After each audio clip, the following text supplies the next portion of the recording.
Foul is Fair. Chapter 13, A Semi-restless Night. Megan stayed away from the armor this time as they went to bed down. She kept looking around. There were a few pictures amid everything else on the walls. Most were masterworks that echoed the themes of the paintings decorating the halls, but one especially stood out, mostly for its stark contrast. At the edge of a wooded area, a red-headed woman in ancient, rustic garb had dropped to one knee. One of her hands rested on the head of a calf standing calmly next to her. The other hand was outstretched towards a tree, with a green snake winding its way out of the tree and around her arm. The woman had a serene expression, but her bright green eyes were intense, painted so lifelike that Megan swore they followed her.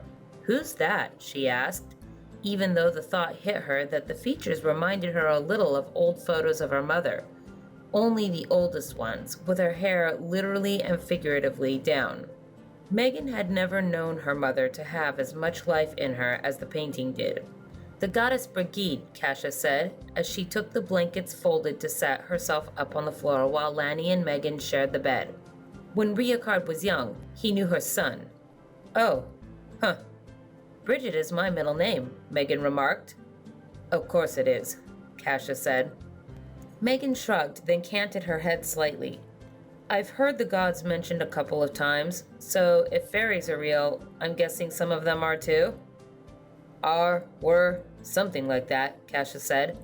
"But Brigid and all the rest left as a part of sealing the Fomori away. They set a lot of things in motion, then left the Fae to keep an eye on things. At least these gods. There's different stories and different enemies. Only a few, like Riacard, Orla, her General Inwar, and the Grey Lady, actually remember when the gods were still around. But it's worked. The Fomori, the Titans, all of the giants, they're all gone too." Lanny glanced at Kasia like there was something more to the story, but the satyr shrugged as she arranged the blankets and folded a few maps. Lanny sighed, looking to Megan. "We'll talk about it more later. Let's just check for anything worth packing for a trip into the wilderness, then get to bed."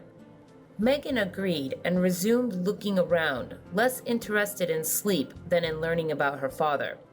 In her wanderings, her eyes settled on an antique grand piano, shoved casually out of the way and left to gather dust. What wasn't dusty, however, was one of the books of music resting on it. Megan quickly determined that she had no idea what the actual wording said, but she could read the notes. As she did, she began to hear an odd melody in her head, unlike any song she'd ever heard, and after a short while of imagining the sound, an image flashed through her brain of gusts of wind carrying autumn leaves along. She closed her eyes, allowing herself to continue hearing the notes in her mind, and the autumn imagery became more prominent. She only stopped when she felt Lanny's hand on her shoulder, shaking her gently. "What?" "You were humming, and, well, you probably shouldn't," Lanny said, gesturing to the floor. Stacks of loose paper from the piano's song selections littered the floor, and a few more sheets were still lazily drifting downward. "I did that?" Megan asked, eyes following one of the sheets down. "You are half she. You were bound to run into some sort of magic sometime." "Huh," Megan began, fighting off the temptation to begin humming the tune again. "I wonder what sort of magic Lindsay Sterling covers would do."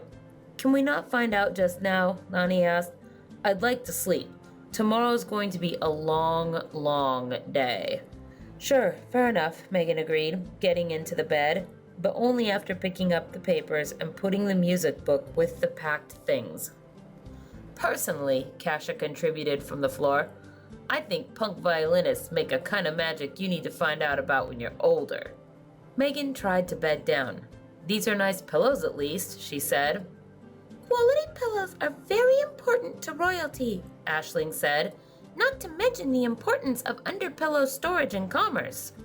"What, like the Tooth Fairy?" "My cousin Nessa used to do Tooth Fairy work a long, long time ago. Her unit was reassigned due to their real creative solution to not having exact change." Megan just sighed and didn't ask any further. Getting to sleep wasn't easy. The looming risk, combined with trying to absorb everything around her was real and was really happening, kept Megan awake. Somewhere, amidst tossing and turning and pondering how easily Kasha and Aisling drifted off, even with tomorrow's adventure ahead of them, Megan finally managed. In her dreams, she saw herself standing on a carpet of fallen leaves with a book of music in hand. She started turning the pages, sight-reading the music, singing words she didn't understand. And as she did, the wind gradually rose around her, picking up the leaves and carrying them along. The leaves swirled around Megan, lifting and spinning and dancing to the tune. Gradually, both melody and words changed, shifting from unknown music to sounds of radioactive. As it did, she heard a saxophone managing to accompany it. Turning with the swirl of wind, she saw Kasha playing her sax in time with the winds. Strings joined in as the satyr's dreadlocked violinist girlfriend stepped up beside her. More joined, and Megan spun around the other way. The woman playing the bass guitar was her mother, but as she played, her hair came loose from the severe bun as she shook the long red locks free. The woman's business jacket seemed almost to slough away or disintegrate, revealing her rock band t-shirt as her attention never wavered from her bass line. Somewhere in the midst of her playing, a green snake started winding down her arm. The music abruptly changed, a version of the Game of Thrones theme now. The whirling leaves sped up, and Kasha and Megan's mother switched songs and tempo without missing a beat, as the lead guitar line echoed the wind, originating somewhere behind Megan. As she started to turn, she woke up. Everyone else was still sleeping, and the room was dark. Still, she knew the pages of music were scattered around her again, and even in the dark, she could see Brigitte's intense green eyes staring at her.